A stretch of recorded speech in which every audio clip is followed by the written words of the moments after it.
बिस्मिल्लाहिर्रहमानिर्रहीम। अस्सलाम वालेकुम। Welcome to my channel. इस किस्म में उरूज और इसाक आका और उनके साथी एक नाजुक सूरत हाल का सामना करते हैं। उरूज इलियास और उनके साथी सिकंदरिया की तरफ बढ़ने की तैयारी कर रहे होते हैं।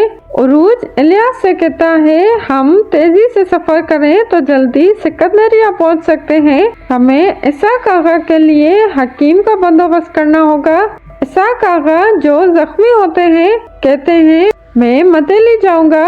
इलियास उन्हें समझाते हुए कहता है, आका मदेली दूर है, सिकंदरिया करीब है और आप जख्मी हैं, पहले अपने जख्मों का इलाज करवाएं, फिर मदेली चलेंगे।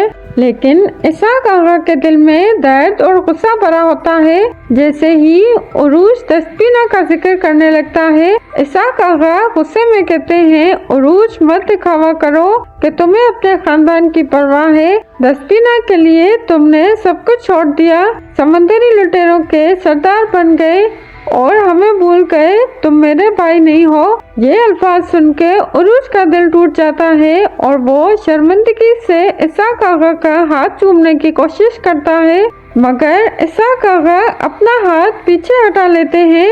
उरूज आंसू भरे आंखों से कहता है, आका अगर मुझे मारने से आपका गुस्सा कम होगा तो मार ले, लेकिन पहले अपने जख्मों का इलाज करवाएं। मगर इसाक आका इंतकाम की आग में कहते हैं, मुझे मदेली ले चलो। खिज़िर, मुझे जख्मों की परवाह नहीं, अगर मैं मर भी गया तो अपने खानदान के साथ दफन होना चाहूँगा।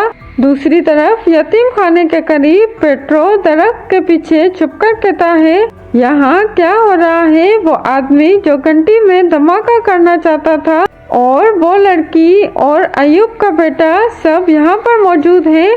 खुदा ने खुद इन सबको मेरे सामने कर दिया है। दीगो जवाब देता है, ये राज खत्म होने चाहिए।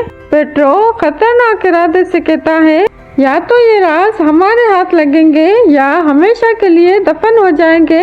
पेट्रो जैसे ही तेज आवाज में बात करता है तो अचानक दरवेश बाबा का चेहरा देखकर घबरा जाता है और कहता है, ये कैसे मुमकिन है?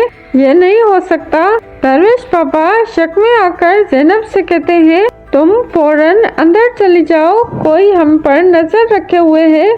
दूसरी तरफ इसाक आका और खिज़िर कश्ती में मदेली की तरफ रवाना होते हैं। खिज़िर आका से कहता है, आका तेज हवा चल रही है, ये चादर ले ले।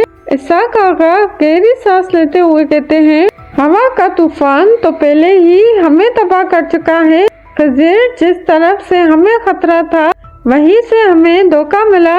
खिज़िर इसाक आका को दिलासा देते हुए कहता है, आका आप मदेली के फातेह याकूब आका के बेटे हैं, आप हमारे लिए सहारा हैं। अगर आपको कुछ हुआ तो हम सब तबाह हो जाएंगे। इसाक आका गुस्से से जवाब देते हैं, वो मेरा सहारा कौन है? वो भाई जिसने मुझे धोखा दिया या मेरे बेगुनाह खानदान को जो मेरे भाई की वजह से कत्ल हुआ? फिर वो चौंकर कहते हैं, मदेली के गद्दार का नाम योरगो है। रात के वक्त सेलियो के दरवाजे पर दस्तक होती है। वो घबराकर दरवाजा खोलता है और देखता है कि बाहर पेट्रो अपने साथियों के साथ खड़ा है। सेलियो खौफजदा होकर कहता है, जनाब रात के इस पर आप यहाँ क्या कर रहे हैं? पेट्रो सर्द लहजे में जवाब देता है, यहाँ कुछ भी अच्छा नहीं हो रहा। सेलियो पूछता है, आप मुझसे क्या चाहते हैं? पेट्रो कहता है, मुझे यतीम खाने में आने वाले हर शख्स पर नजर रखनी है, खास तौर पर ज़ैनब और हमजा पर। सेलियो हुक्म मानते हुए कहता है, जी जनाब, जैसा आप कहेंगे। जैसे ही पेट्रो वहां से जाने लगता है, एक बार फिर दरवेश बाबा का चेहरा उसके जहन में आ जाता है और वो चौंक कर कहता है, ये कैसे मुमकिन है? जो मर चुका हो वो क्या दोबारा वापस आ सकता है? सेलियो हैरत से पूछता है, जनाब आप किस बारे में बात कर रहे हैं?